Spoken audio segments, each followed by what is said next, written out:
Professor Vic Salthian had been teaching Xenobiology 101 at the Galactic University for nearly 2 centuries.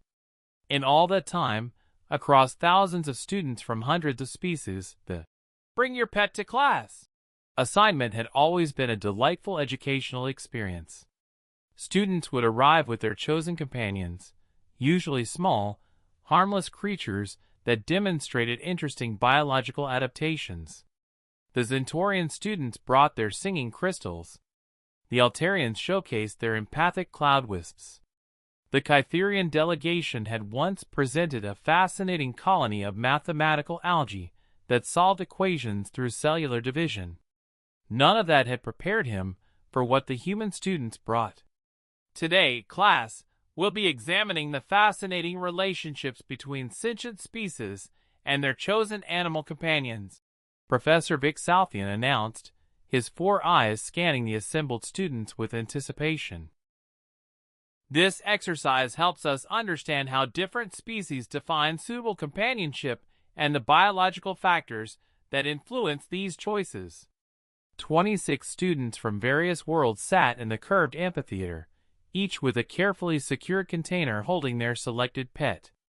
The excitement was palpable, except for the section where the 3 human exchange students sat. Their expressions carried what Professor Vic Salthian had learned to recognize as barely contained amusement.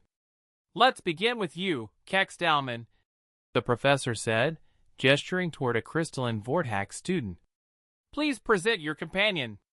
Kex Dalman's container revealed a beautiful creature that resembled a living prism, refracting light into peaceful patterns. "This is a harmony mite," the student explained. "They feed on positive emotions and create calming light displays. They're perfectly safe and require minimal care."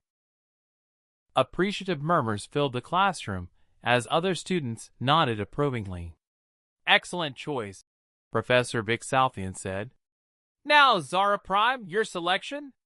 The Altarian student displayed what appeared to be a small cloud of glittering particles. "My comfort spore provides emotional regulation through pheromone release.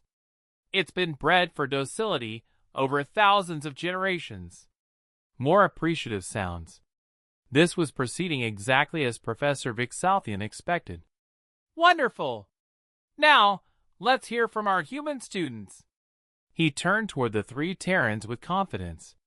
"Jake, would you like to share first?" Jake Morrison, a lanky 20-year-old with an unerringly cheerful demeanor, stood up with his container. "Sure thing, Professor. This is Rex." The container was larger than the others, and it made sounds. Concerning sounds. Jake opened the carrier, and a creature emerged that made several students immediately activate their personal shield generators. It had 4 legs, sharp teeth visible in its open mouth, and it was covered in coarse fur. Its eyes tracked movement across the room with predatory focus. "This is a German Shepherd," Jake announced proudly as the creature sat beside him, tongue lolling out. "Rex here weighs about 35 kilograms, can run 48 kilometers per hour, has a bite force of 238 pounds per square inch, and his ancestors were wolves." The Kytherian student in the front row made a sound like breaking glass. "Wolves? The apex predators from your Deathworld mythology?" "Oh, wolves aren't mythology," Jake replied helpfully. "They're real. We just domesticated them about 15,000 years ago. Rex is descended from pack hunters that used to take down megafauna." Professor Vic Salthian's vocal sacs constricted with concern. "Jake, that creature appears to be a predator." "Why would humans choose predators as companions?" "Well, they're loyal, intelligent, and great for protection," Jake said, scratching behind Rex's ears. The motion caused the dog's leg to move rhythmically, which somehow made the situation even more disturbing. "Plus, they're really good with kids." "Next student," Professor Vic Salthian said quickly, hoping Jake's selection was an anomaly. Emma Chin stood up with a carrier that was making different, equally concerning sounds. "This is Whiskers," she announced, opening the container. A smaller creature emerged, moving with fluid grace that set off every prey species instinct in the room. It had retractable claws, night vision eyes, and moved with the silent efficiency of a born killer. Domestic cat, Emma explained as the creature began making a rhythmic rumbling sound. Felis catus. They're descended from desert ambush predators. Whiskers here can leap 6 times her own height, has night vision, retractable claws, and her wild cousins have a 90% hunting success rate. The rumbling sound, purring Emma called it, somehow made the creature even more terrifying. Why is it making that noise? The Altarian student asked weakly. She's happy, Emma said. Cats purr when they're content. It's actually quite soothing. Several students disagreed with that assessment. Final presentation. Professor Vixalthian managed, turning to the third human with growing dread. Marcus Williams approached with a surprisingly small container. Perhaps this would be reasonable. This is Spike, Marcus announced, opening the carrier to reveal a creature that made the entire class recoil. It was covered in sharp spines, moved with armored precision, and had small, intelligent eyes that seemed to calculate the defensive capabilities of everything in the room. African pygmy hedgehog, Marcus explained cheerfully.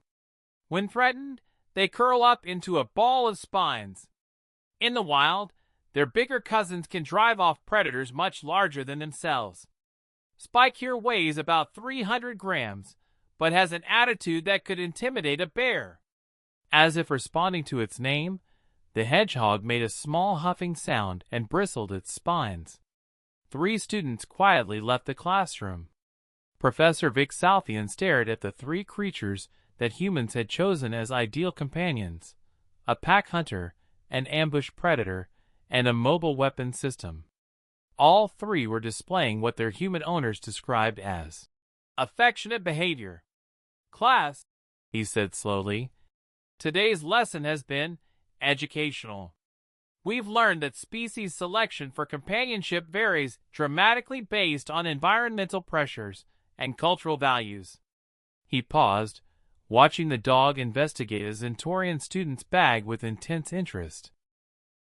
For homework, please research the concept of evolutionary pressure and how it might influence a species' definition of suitable pet. Specifically, consider what environmental factors might lead a species to domesticate apex predators. As students packed up their decidedly safer companions, Professor Vixalthian made a note to revise next semester's curriculum. Some educational experiences, he decided, were better prepared for in advance. The next day, enrollment in Xenobiology 101 dropped by 40%.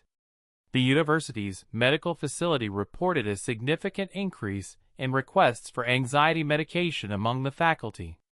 And somewhere in the administrative offices, a new policy was quietly enacted: all future Pet Day assignments would require prior species-specific approval.